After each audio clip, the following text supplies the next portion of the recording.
para entendermos a missão de Deus. Você percebe que Deus se revela, inclusive, para Faraó, né? Ele, por meio de Moisés, ali faz a mediação, né? Então, Deus deixa claro: Faraó, você só está vivo até hoje. E interessante, Faraó era o homem mais poderoso da terra daquela época, né? E Deus diz assim para ele: então, eu só estou fazendo tudo isso para que você saiba que não há quem me seja semelhante em toda a terra. Então, a missão de Deus envolve um aspecto cognitivo, envolve o conhecimento de algo, de que Deus não tem semelhantes. E mais, o 16 conclui, né? Para isso que eu te mantive, para mostrar o meu poder e para que o meu nome seja anunciado em toda a terra. Essa é a missão de Deus, meus irmãos. O nome de Deus sendo anunciado em toda a terra. E a gente vai ver isso também no texto seguinte, que é Josué capítulo 2, a partir do verso 8. Digo melhor, eu pulei um texto, não foi? Já a gente vai para Josué. Êxodo 19, que é o texto do Marcos, né? Êxodo 19, do verso 4 ao verso 6. Isso. Tende visto o que fiz aos egípcios, como vos levei sobre asas de águia e vos cheguei a mim. Agora, pois, se diligentemente ouvirdes a minha voz e guardardes a minha aliança, então sereis a minha propriedade peculiar dentre todos os povos, porque toda a terra é minha. Vós me sereis reino de sacerdotes e nação santa. São estas as palavras que falarás aos filhos de Israel.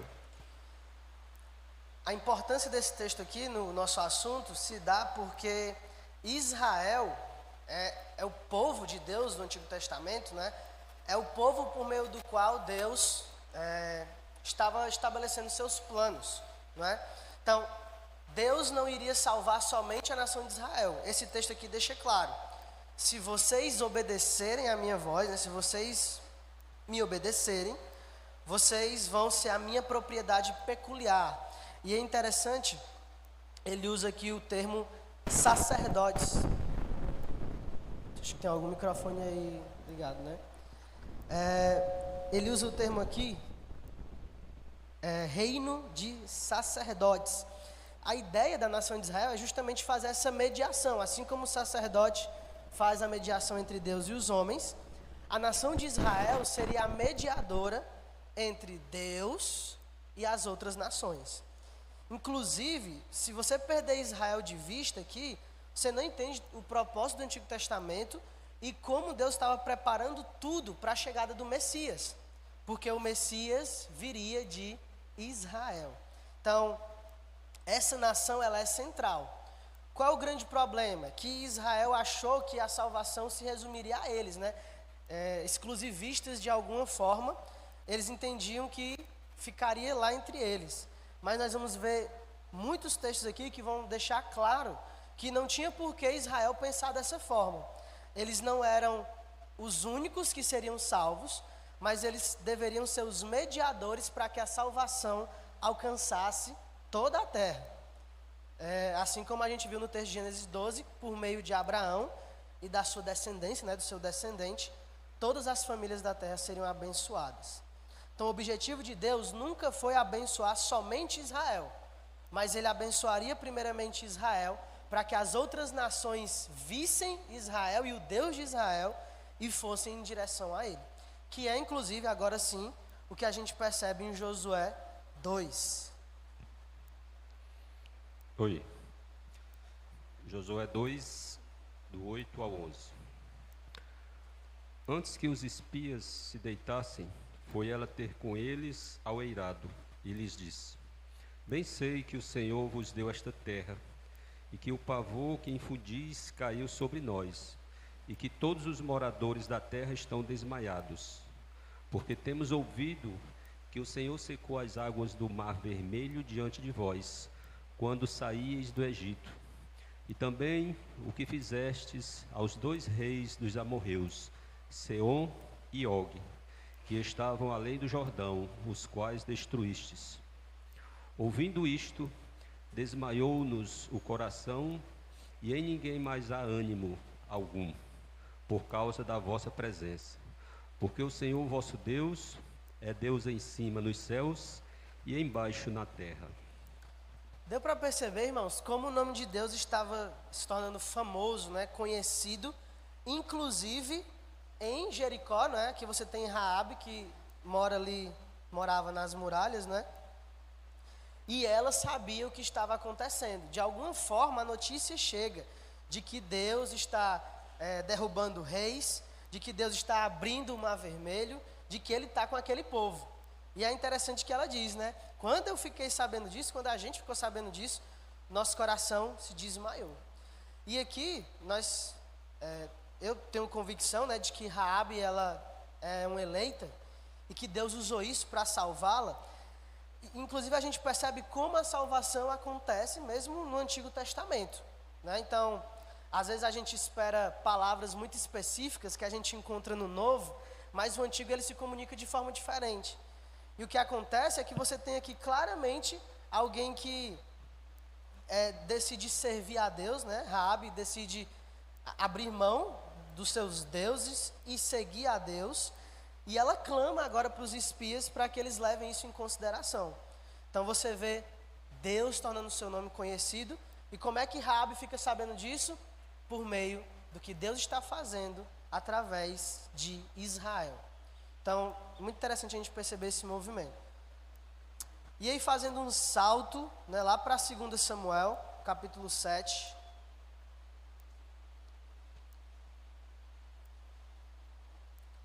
Muitos textos acabam não vão ser mencionados aqui, tá? Mas 2 Samuel 7, deixa eu ler esse. A partir do verso 12, diz assim: aqui você tem o contexto de Deus fazendo a promessa do descendente davídico, né? Falando para o próprio Davi.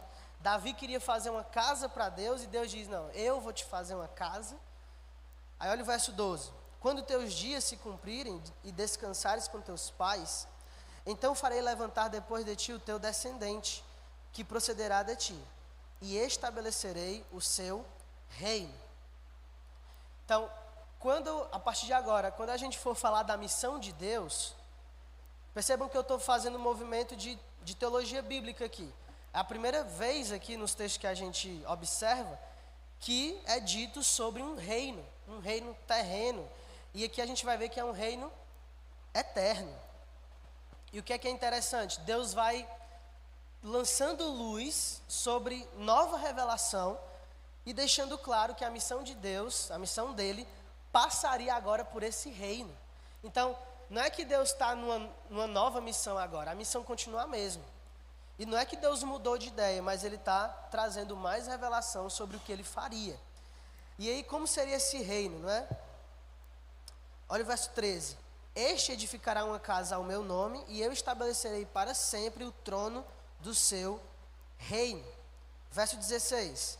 Porém, a tua casa e o teu reino serão firmados para sempre diante de ti. Teu trono será estabelecido para sempre. Então, a missão de Deus envolve um reino terreno que tem sua conexão e sua relação com o reino celestial. Na teologia, nós dividimos esses reinos, tá? Então, Deus sempre foi, e sempre será rei. Então, Ele governa o universo. Existe esse reino universal de Deus, mas também existe um reino físico chamado de reino mediado, que aguarda ainda um cumprimento, uma consumação, que já foi inaugurado com a primeira vinda do Messias, mas que aguarda a consumação com a sua segunda vinda. Então, Deus reina, sim, amém, mas ainda há uma expectativa de um reino físico, terreno, em que o descendente de Davi sentará no trono de Davi, certo? Então, a missão de Deus agora passa pelo reino. Deus deixou isso claro e muito bem estabelecido. Agora vamos lá comigo no Salmo 67.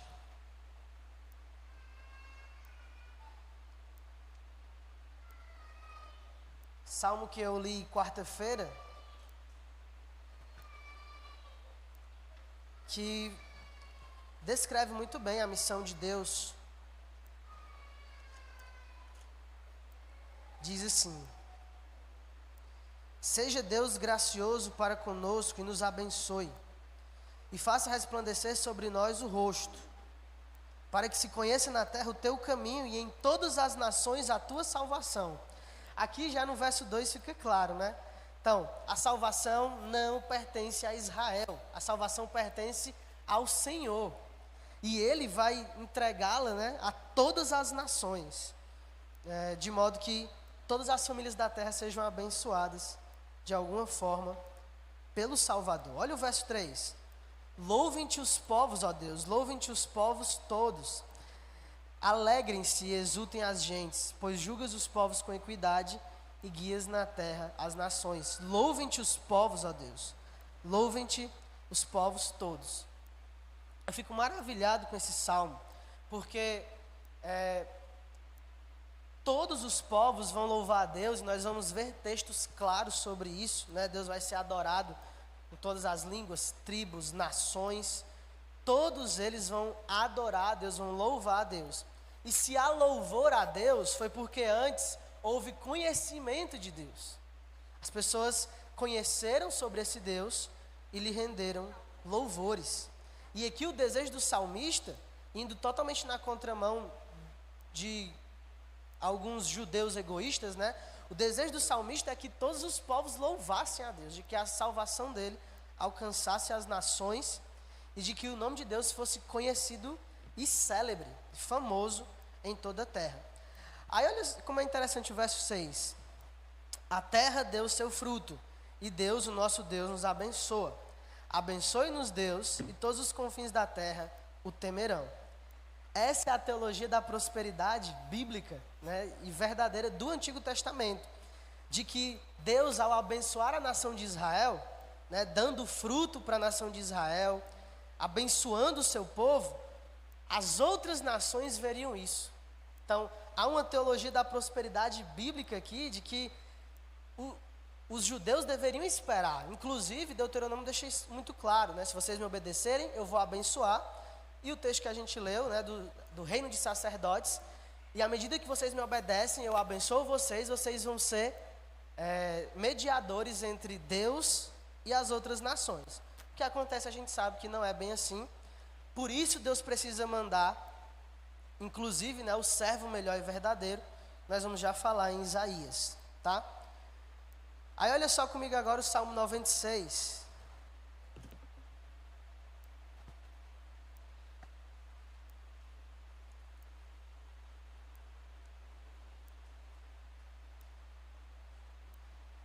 Salmo 96 diz assim: cantai ao Senhor um cântico novo, cantai ao Senhor todas as terras. Aí olha o verso 3: anunciai entre as nações a sua glória, entre todos os povos as suas maravilhas. Missão de Deus, de novo. Olha o verso 7: tributai ao Senhor, ó famílias dos povos, tributai ao Senhor glória e força. Verso 9: adorai o Senhor na beleza da sua santidade, tremei diante dele todas as terras. Verso 10: dizei entre as nações, reina o Senhor. Lembra da ideia do reino, né? E o verso 13, na presença do... lê a partir do 12. Folgue o campo e tudo que nele há, regozijem-se todas as árvores do bosque, na presença do Senhor, porque vem julgar a terra. E aqui é interessante, porque a missão de Deus, ela também passa, né, nesse processo aqui, pela questão do julgamento. Então, está acoplada, né? A gente está tentando fazer uma grande imagem aqui da missão de Deus, e é preciso levar em consideração também o aspecto do julgamento, do juízo. Porque por mais que todos um dia reconhecerão Deus como Senhor, nós vamos ver alguns textos sobre isso, você tem a distinção entre os eleitos, os que vão estar eternamente com Deus, e os que vão ser julgados eternamente. Então, a missão de Deus passa também pelo juízo. Deus julgará a terra, certo? E aí, Isaías 49, cântico do servo, é o último cântico do servo. O último não, digo melhor, é o segundo. Nós temos Isaías 42, Isaías 49, Isaías 50 e Isaías 53, como os 4 cânticos do servo. Olha só como diz Isaías 49, verso 5. Mas agora, diz o Senhor, que me formou desde o ventre para ser o seu servo, para que torne a trazer Jacó e para reunir Israel a ele, porque eu sou glorificado perante o Senhor, e o meu Deus é a minha força. Então, aqui nós temos mais uma característica da missão de Deus, em de que agora ele vai reunir Israel, restaurar a nação de Israel. Nação essa que foi escolhida para ser o reino de sacerdotes, mas ela precisa de um redentor. E aí olha só o verso 6. Sim, diz ele, pouco é o seres meu servo para restaurares as tribos de Jacó e tornares a trazer os remanescentes de Israel. Deus está dizendo, o meu servo não vai fazer só isso, ele vai fazer isso também, mas ele vai fazer mais. Também te dei como luz para os gentios, para seres a minha salvação até a extremidade da terra. Assim diz o Senhor, o Redentor e Santo de Israel, ao que é desprezado, ao aborrecido das nações, ao servo dos tiranos, os reis o verão, os príncipes se levantarão, e eles te adorarão por amor do Senhor, que é fiel. A missão de Deus, então, agora está ganhando novas características. É uma missão só, é a mesma missão. Deus não mudou de plano, mas nós vamos tendo agora mais informações. A revelação de Deus vai progredindo e a gente vai entendendo como ele vai dar cabo de sua missão, como ele vai concluir sua missão. E ela passa pelo servo. A missão de Deus agora está de acordo com a missão do servo do Senhor. E aí, meus irmãos, vários outros textos, muitos textos de Zacarias. Depois, se você quiser ir lá, 9, 11, 14. Uma pergunta sobre salvação, né, no Antigo Testamento, né? A gente costuma dizer que no Antigo Testamento as pessoas, atualmente, né, a pessoa é salva porque em Cristo, e no Antigo Testamento por crer na promessa do Messias, né? Então, tipo, eles olham para frente e nós olhamos para trás, né? Mas, por exemplo, né, Raabe, ela foi salva porque ela creu em Yahvé, né? Então, como é que... Porque a revelação ela é progressiva, então, será que eles tinham toda essa revelação que nós temos hoje? Será que eles não eram salvos apenas porque eles criam em Yahvé? E não nesse quesito de ter toda essa revelação que nós temos hoje? Sim. Mas Yahvé é Jesus. É o Deus Trino, né? Então, assim, é porque a gente está engessado em querer que eles saibam de muitas coisas. Mas eles foram salvos com a revelação que eles tinham, né? Raabe sabia de um Deus que estava destruindo outros povos, né? E triunfando sobre eles. Então, como Deus direciona isso, né? Segundo seus propósitos. Mas a questão é a seguinte: pela fé em Cristo, que é Yahvé, né? Ele mesmo diz o eu sou. Então, assim, nós não temos muitas informações, mas à medida que Deus vai se revelando e a salvação vai acontecendo por meio dessa revelação, é como se dá no Antigo Testamento. Tá? Então, ela creu em Cristo, mesmo não sabendo o nome dele. Então, mesmo não sabendo tudo que ele iria fazer. Mas a salvação sempre é por meio de Jesus. Tá? Abacuque 2. Vou pedir para alguém ler esse texto.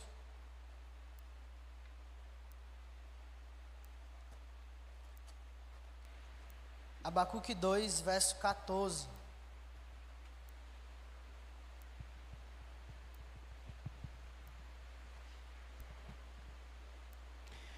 Pois a terra se encherá do conhecimento da glória do Senhor, como as águas cobrem o mar. Pronto. É um texto bem conhecido, né, sobre o conhecimento da glória de Deus se espalhando por sobre a terra. Ok, meus irmãos, agora a gente vai para as próximas perguntas. Essa primeira era mais demorada mesmo, tá? O que é evangelismo? Então, o que é que isso tem a ver com que a gente estava vendo sobre a missão de Deus. Aqui nós temos que entender o que seria a ideia do querigma. O querigma é o anúncio, a proclamação, é uma proclamação pública e autoritativa de uma verdade. É uma declaração verbal sobre algo. E desde que o evangelho foi anunciado, né, por meio de João Batista, Jesus Cristo, os apóstolos, desde aí, e desde o proto-evangelho, né, em Gênesis 3, você sempre tem um anúncio, esse querigma a ser proclamado, isso que deveria passar para as outras nações sobre Deus. E aí você junta com o querigma a ideia do evangelho, né, a boa nova. A palavra evangelho, ela deriva do termo, né, de notícias reais, notícias sobre o rei. Então era muito comum isso, quando o filho do rei nascia, isso era proclamado em todo o reino. Quando o rei vencia uma guerra, isso era proclamado. Então, o evangelho é a boa nova, né, sobre o que acontecia com o rei e o reino. E aí o que é que o cristianismo faz? Ele toma essa palavra, mas ele não muda o significado. Continua sendo a boa notícia sobre o rei, de que o rei veio, de que o rei nasceu, cresceu, que ele morreu, que ele ressuscitou e que ele virá, né, que ele foi assunto aos céus e que ele retornará. Então, o evangelho é a mensagem dessa vitória militar e soberana do grande rei. O reino de Deus e a salvação são trazidos através da vida, morte e ressurreição de Jesus Cristo. Então, você tem agora o anúncio do evangelho, o anúncio da boa nova, que o evangelismo, ele deve funcionar a partir da missão de Deus. Ele é uma ferramenta para que a missão de Deus continue se expandindo. E aí lembra, agora nós temos mais revelação sobre a missão de Deus. Sabemos que ela passa pelo servo e que o servo foi enviado. Então agora nós proclamamos que Deus já enviou Jesus Cristo e tudo que Jesus Cristo fez e como ele prometeu voltar, né, vir uma vez mais para a sua igreja e também para reinar sobre toda a terra. Então, a proclamação verbal de que Jesus é o Messias e Salvador, chamando todos ao arrependimento e ao seu reino, que são os textos que nós vamos ver agora. Vamos dividir de novo? Mateus 3, versos 1 e 2.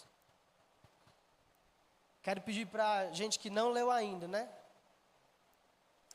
Mateus 3, versos 1 e 2. Grazi, aqui do Marcos. Mateus 4, 17. Jales. Lucas 11, 20. Wesley. Atos 2 e 3 eu leio esse. Ok, vamos lá. Mateus 3, 1 e 2. A proclamação por meio de João Batista. Naqueles dias, apareceu João Batista pregando no deserto da Judeia. Ele dizia: arrependa-se, porque está próximo o reino dos céus. Amém. Então aqui você tem um querigma, um anúncio, uma proclamação sobre arrependimento. E é interessante que João Batista diz: se arrependam porque está próximo o reino. O que Jesus proclama quando ele sai da tentação, né? Lá do deserto, e quando ele começa o seu ministério de proclamação, de anúncio, né? O que é que ele fala? Mateus 4, 17.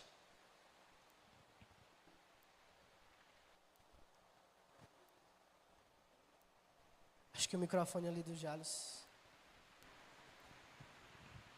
Daí por diante, passou Jesus a pregar e a dizer: arrependei-vos, porque está próximo o reino dos céus. A mesma mensagem, né?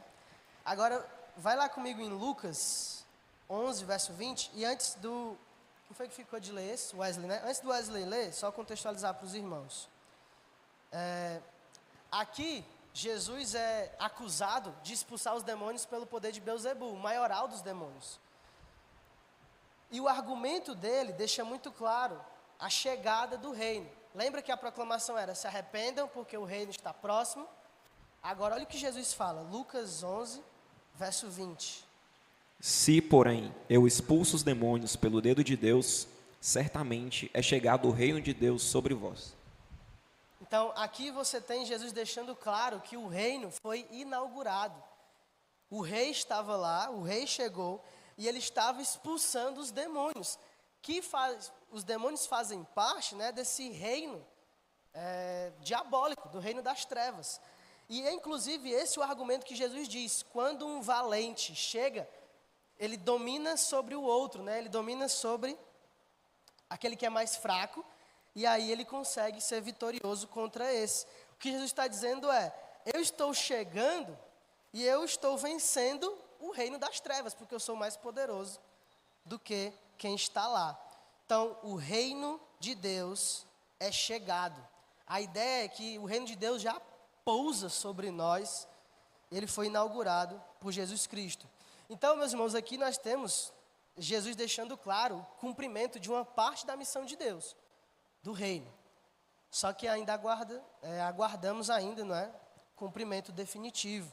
Então, a missão de Deus, ela está progredindo, avançando, crescendo. Olha só comigo agora, Atos 2.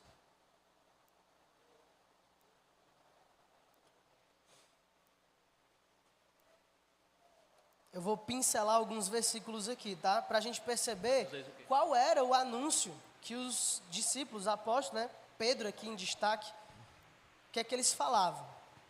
Olha só o verso 23. Aqui o discurso de Pedro, tá? Sendo este entregue pelo determinado desígnio e presciência de Deus, vós o matastes, crucificando por mãos de iníquos, ao qual, porém, Deus ressuscitou. Aqui o anúncio do evangelho de envio do Messias, morte do Messias, ressurreição do Messias. Olha o verso 32. A este Jesus, Deus ressuscitou, do que todos nós somos testemunhas. Eles estão cumprindo aqui o texto que o pastor Vladimir leu, de Atos 1, né? Eles deveriam ser testemunhas de Cristo, Jerusalém, Judéia, Samaria, confins da terra. E olha só comigo agora, verso 36.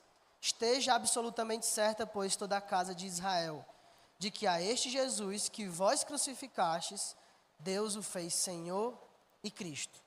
E aqui se cumpre, né, o que Deus havia determinado de que o evangelho seria anunciado primeiramente aos judeus. Primeiro do judeu, depois do gentio, como é descrito em Romanos. E aí a gente passa agora para o verso 38, quando a multidão vai perguntar: e agora, Pedro, o que nós faremos, né?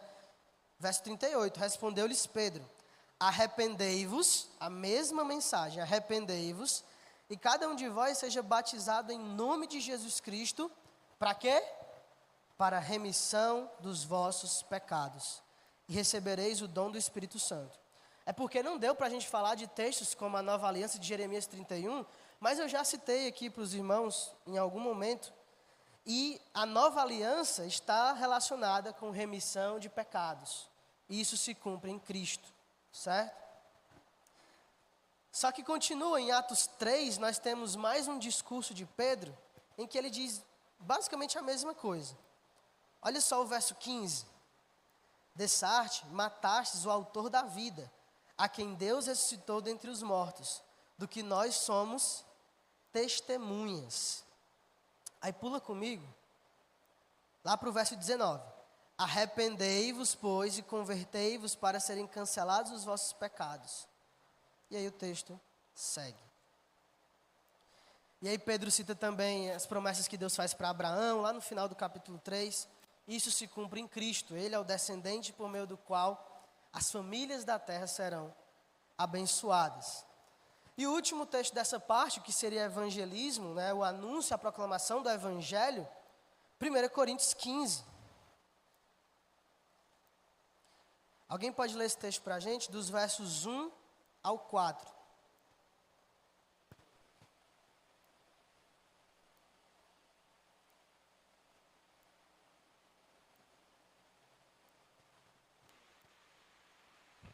Irmãos, quero lembrá-los do evangelho que preguei a vocês, o qual receberam e no qual estão firmados. Por meio deste evangelho, vocês são salvos se guardarem firmemente a palavra que preguei a vocês. Caso contrário, vocês têm crido em vão, pois o que primeiro transmiti a vocês foi o que também recebi, que Cristo morreu pelos nossos pecados, segundo as Escrituras. Foi sepultado e ressuscitou no terceiro dia, segundo as Escrituras. Amém. Resumo do Evangelho. Jesus morreu, ressuscitou, segundo as Escrituras. Então você tem aqui o anúncio claro, as informações claras sobre o que seria evangelismo, né? Como evangelizar, isso precisa ser anunciado. Inclusive, meus irmãos, isso aqui até nos ajuda a corrigir, que eu já vi em alguns casos, né? O evangelho sendo anunciado ou de forma errada, ou as pessoas pensando que estão anunciando o evangelho, mas quando na verdade não estão fazendo isso. Então, Jesus te ama, coisas genéricas assim, elas não conseguem dar conta da proclamação do evangelho, que precisa falar sobre pecado, Cristo, morte, ressurreição, todas essas coisas aqui que nós estamos vendo. Inclusive, né, algumas pessoas que, quando vão anunciar o evangelho, não mencionam a ressurreição de Cristo. Então, Jesus Cristo morreu por amor a você, por amor a mim. E é necessário enfatizar que sim, ele morreu, mas ele ressuscitou ao terceiro dia. E essa é uma parte central do evangelho, a ressurreição de Cristo. Inclusive, esse capítulo 15 de 1 aos Coríntios, Paulo vai escrever porque algumas pessoas estavam ensinando coisas erradas sobre a ressurreição, tá? Silas? A gente vê que Pedro tem uma pregação muito dura, né, em relação à morte e ressurreição de Cristo, e ele meio que, não que coloca a culpa, mas responsabiliza os judeus pela morte de Cristo, né? E a gente vê também que Paulo já tem não é que é uma visão, mas tem um estilo diferente de pregação, né? E sempre enfatizando que isso já estava descrito nas Escrituras, de que isso já seria feito, né? Querendo quem fosse o agente ali ou não, né? Aí a minha pergunta a gente quando vai falar sobre a morte e a ressurreição de Cristo, a pregação sempre é que ele morreu por nossos pecados e meio que a culpa é nossa, né? Então ele morreu por nós. É possível saber se os apóstolos tinham essa ideia de que de fato os judeus só foi uma ferramenta do Senhor para cumprir a sua palavra, ou de fato eles entendiam que os judeus tinham de fato essa responsabilidade, e de que meio que os gentios entrou dentro disso como se fosse uma espécie de respingo, né? Como nós também, como a salvação é para todos, né? Todos os povos. Se nós não, como que eu posso deixar mais claro isso, né? Se a gente não fosse de fato o agente, mas sim os judeus, né? Se eles tinham essa percepção de que foi algo mais geral, ou se de fato eles entendiam que os judeus tinham plena responsabilidade por aquilo que aconteceu com Cristo. Eu penso que as duas coisas caminham juntas, né? Acho que tu está lidando aí com a questão de soberania e responsabilidade, que Deus é soberano. O próprio texto que Pedro lê, ele fala isso, né? Sendo este entregue pelo determinado desígnio e presciência de Deus. Vós o matastes. Está tudo junto aqui, né? Vocês são responsáveis e Deus é soberano sobre tudo isso. E eu diria que Paulo comentou que ele não enfatiza muito isso, né? Que eu entendo que Paulo ele tem uma ênfase mais para os gentios, sabe? Pedro ele inicia aqui e basicamente a igreja vai começar com os judeus, né? Ela começa em solo judeu. E aí Pedro está deixando isso claro. Mas Paulo, como vai ser mais abrangente, ele tem essa questão de não enfatizar tanto isso, né? Mas eu penso que os judeus, os discípulos tinham sim essa ciência de que a culpa é dos judeus, mas isso não está fora desse plano maior do Senhor para o Messias, né? Ok. Ei, Thales, Quando você foca somente num ponto desse, né? Por exemplo, quem matou Cristo? Os judeus. É perigoso porque você cria um antissemitismo, né? Então, tipo, a própria igreja cristã, muitas vezes ela perseguia os judeus no passado, né? Hoje a igreja cristã, ela apoia, né? Os judeus, digamos assim, entre aspas, né? Mas antigamente ela perseguia os judeus porque elas enfatizavam só esse ponto, de quem matou Cristo foram os judeus. Então, tem que, né, pegar os dois pontos, né? Foram eles, mas foi determinado por Deus, né? Então, tipo isso. É isso mesmo. Tomar cuidado para não ter a questão do antissemitismo. Né? Ok, meus irmãos. A terceira pergunta. Tudo bem, eu entendi que Deus está em missão. Eu entendi que há um evangelho a ser anunciado, né? Há um querigma, uma proclamação. Então, por que a igreja faz missões, né? A gente precisa entender a igreja como uma parte do reino e não o reino em sua essência. Ela é só uma parte desse reino maior que será estabelecido e que será consumado por Jesus Cristo. Então aqui nós temos o primeiro motivo, né? Algumas pessoas já querem responder assim: a igreja faz missões por amor aos perdidos. Eu já deixei isso claro para os irmãos na pregação de domingo, que esse não é o caminho. É claro que nós devemos amar os perdidos, eu não estou dizendo o contrário. Eu estou dizendo que o cerne do motivo de se fazer missões é obediência a Deus. Então, o texto de Mateus 28, nós vamos já para ele, deixa claro essa obediência que a igreja deve ter para com a ordem que foi dada por Jesus Cristo. E aí isso parte em 3 âmbitos, né? Você tem uma ordem de Jesus, você tem o poder que Jesus Cristo dá para a igreja por meio do Espírito Santo, e você tem a urgência. O próprio Senhor Jesus Cristo deixou claro, né? Os campos já estão prontos. A seara é grande, os trabalhadores são poucos. Então vamos olhar alguns textos para entender sobre isso. Mateus 28, 18 ao 20. Alguém lê esse? Mateus 28, 18 ao 20. Tiago. Atos 1, 8. Mateus.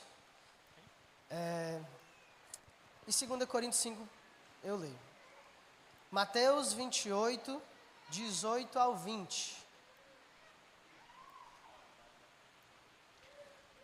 Posso ler? Sim.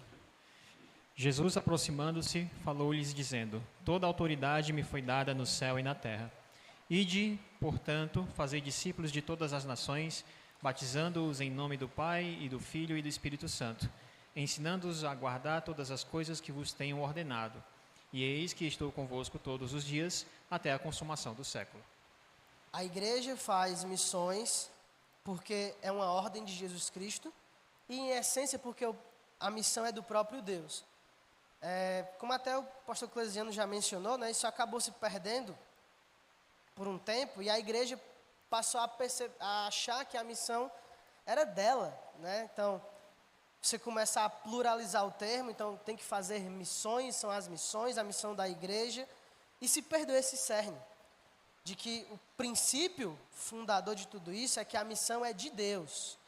As missões, né, que a igreja faz, elas devem ter essa base de que Deus está em missão e de que Jesus Cristo deu essa ordem para que a igreja continue fazendo discípulos, servindo na missão de Deus, tá? E o poder que é dado por meio do Espírito Santo, Atos 1, 8. Mas receberão poder quando o Espírito Santo descer sobre vocês, e serão minhas testemunhas em Jerusalém, em toda a Judéia e Samaria, e até os confins da terra. Amém. Então, houve uma ordem, houve uma capacitação para essa obra, e agora a urgência de que o Evangelho deve ser anunciado e pregado a todas as nações. Vamos ler 2 Coríntios, capítulo 5.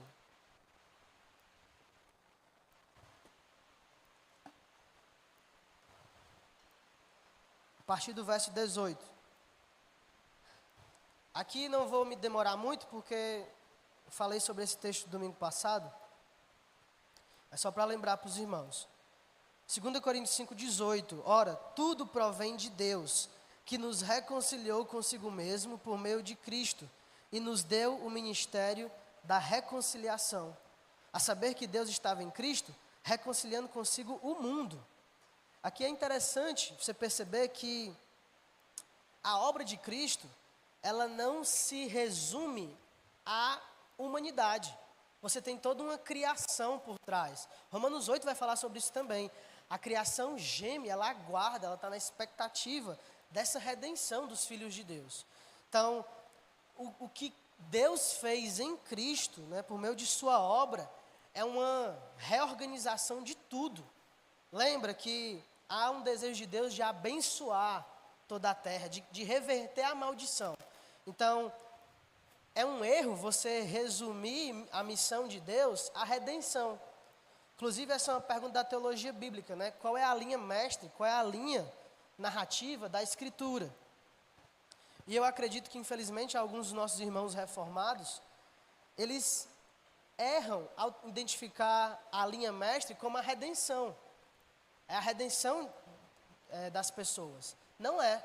Ela é só uma parte dessa linha maior da glória de Deus, o nome de Deus sendo anunciado e proclamado em toda a terra e do reino glorioso e majestoso de Deus. Quando você foca somente na redenção, você perde todo esse aspecto. Inclusive, eu diria que seria uma visão muito humanista da coisa. Você achar que a missão finda na redenção. Não, a redenção é apenas um passo desse plano maior de Deus. E aí, a continuidade aqui do texto. Verso 19. A saber que Deus estava em Cristo, reconciliando consigo o mundo, não imputando aos homens as suas transgressões, e nos confiou a palavra da reconciliação, de sorte que somos embaixadores em nome de Cristo, como se Deus exortasse por nosso intermédio. Somente até aqui. Então você percebe aqui uma ordem dada por Deus para a igreja de levarem à frente essa palavra da reconciliação. Ainda há um querigma, ainda há uma proclamação que devemos realizar em direção aos perdidos. Então, fazemos missões por obediência a Deus, né? Porque Deus está em missão. E claro, nesse processo nós devemos amar os perdidos, tá?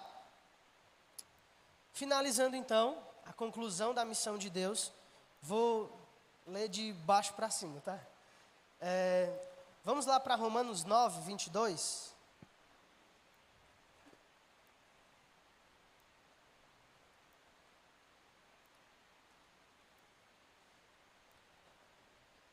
Aqui, Paulo tinha acabado de citar o texto que Deus fala com Moisés, né? Terei misericórdia de quem eu quiser. E aí, olha só o verso 22. Que diremos, pois, se Deus, querendo mostrar a sua ira e dar a conhecer o seu poder, suportou com muita longanimidade os vasos de ira, preparados para a perdição, a fim de que também desse a conhecer as riquezas da sua glória em vasos de misericórdia, que para a glória preparou de antemão. Então aqui, meus irmãos, eu entendo claramente que a missão de Deus será bem sucedida tanto através dos eleitos quanto dos ímpios. Então, existe um aspecto aqui nos ímpios de que alguns podem até pensar, ixi, a missão de Deus não foi tão bem sucedida assim, né? Porque teve gente que não aceitou, teve gente que não acreditou. Não, mas esses ímpios, eles de alguma forma vão direcionar tanto o que eles vão sofrer eternamente, né? Isso vai ser visto como Deus é um Deus justo, Ele pune o pecado e Ele agiu de misericórdia para conosco, porque todos nós deveríamos estar eternamente no inferno. Então, a missão de Deus será bem sucedida, independentemente dos grupos, né? Você tem o grupo dos eleitos, o dos ímpios, e nos dois, o nome de Deus vai ser visto como grande, excelso. E aí você tem o texto de Filipenses 2, vamos lá para ele.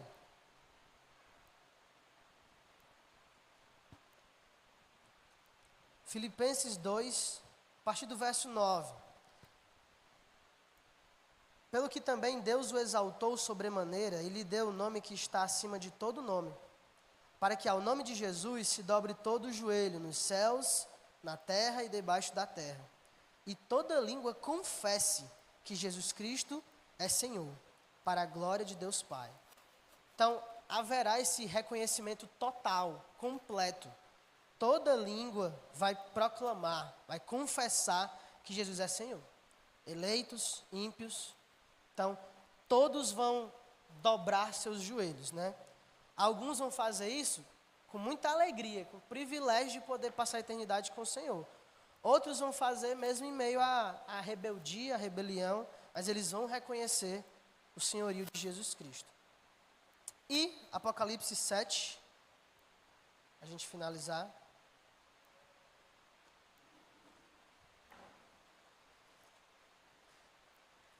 Que você tem um cenário celestial. Apocalipse 7, a partir do verso 9. Depois dessas coisas, vi e eis grande multidão que ninguém podia enumerar, de todas as nações, tribos, povos e línguas, em pé diante do trono e diante do Cordeiro, vestidos de vestiduras brancas, com palmas nas mãos, clamavam em grande voz, dizendo: ao nosso Deus, que se assenta no trono, e ao Cordeiro, pertence a salvação. Então você tem aqui Deus reunindo, de fato, povos de todas as nações, tribos, línguas, e essas pessoas vão adorar o Senhor. Então essa é a conclusão da missão de Deus. E eu quero finalizar então com algumas reflexões para a gente. Ao entender tudo isso, ao entender que Deus está em missão, ao entender que há um querigma, há uma proclamação a ser feita, há um evangelho a ser anunciado, e que Deus nos fez participantes dessa missão, né? Ele nos salvou, nos colocou na sua igreja e chama a igreja para participar de sua missão. A pergunta que fica é: o que eu tenho feito na missão de Deus? O que cada um de nós tem feito na missão de Deus, meus irmãos? A missão de Deus, ela avança comigo ou apesar de mim? Porque saiba de uma coisa, a gente viu aqui os textos, a missão de Deus será bem sucedida, que Ele está à frente dela. O seu nome será glorificado, reconhecido, exaltado. Em alguns Ele vai mostrar a sua misericórdia, seu amor e graça. Em outros Ele vai destacar a sua justiça. E essas pessoas vão sofrer eternamente por terem zombado e entrado em rebeldia contra o próprio Deus. De alguma forma, né, de uma forma ou de outra, a missão de Deus será bem sucedida. A pergunta é: eu estou participando dela, atuante? Eu estou contribuindo? Eu estou ajuntando com Cristo? Ou eu estou espalhando? Ou depois eu vou perceber que a missão de Deus, ela avançou apesar de mim. Então Deus deu cabo de sua agenda, né? Ele fez tudo o que Ele iria fazer, me chamou para fazer parte disso, mas eu rejeitei. De novo, Jesus Cristo deixou claro, não existe um terceiro grupo. Tem os que com Ele ajuntam e tem os que espalham. Então, a missão de Deus, ela está avançando com você, né? Você está contribuindo com isso, ou ela está avançando apesar de você? O que Deus diria da minha participação na missão dEle? Porque a gente deveria estar pouco interessado no que os outros diriam. Porque a missão é de Deus, Ele é o dono dela. O meu interesse maior é saber o que é que Deus diria da minha participação nela. Para que naquele grande dia eu não venha ser encontrado em falta, para que naquele grande dia eu não olhe para Ele e pense: poxa, eu não fiz nada para a tua missão, eu não participei dela. Deus nos salva e nos dá o privilégio de fazer parte da missão dEle. O que Ele diria da sua participação nessa missão? Que a gente possa pensar sobre isso. Deus está atuante, como o próprio Cristo disse: o meu Pai trabalha até agora. Nós também devemos trabalhar, servindo na sua missão, arregaçando as mangas e atuando, participando da missão dEle. Não somente na igreja, também na igreja, mas em qualquer lugar que o Senhor nos levar. Amém? Vamos orar? Senhor, queremos te agradecer por termos aprendido um pouco mais sobre evangelismo, missões, sobre a tua missão. Queremos te agradecer pelo privilégio de o Senhor ter nos chamado para participar dessa grande missão. Queremos te pedir, Senhor, que o Senhor nos ajude. Somos servos imperfeitos, falhos, que precisam desesperadamente da tua ajuda. Que o Senhor possa nos capacitar, como o Senhor tem feito, que possamos fazer uso das disciplinas espirituais, para que possamos estar crescendo a cada dia mais e mais a imagem do teu Filho. Que possamos participar da tua missão com alegria, sabendo do privilégio que é. Que naquele grande dia os nossos joelhos se dobrarão com muita alegria e a nossa língua proclamará com grande gozo e regozijo de que só o Senhor Jesus Cristo tem autoridade, só o Deus Trino deve ser louvado, adorado, a Ele, a Ti, pertence a honra e a glória e o domínio. Nos ajuda, Pai, a nos alinharmos à Tua missão. Em nome de Cristo que nós te oramos. Amém.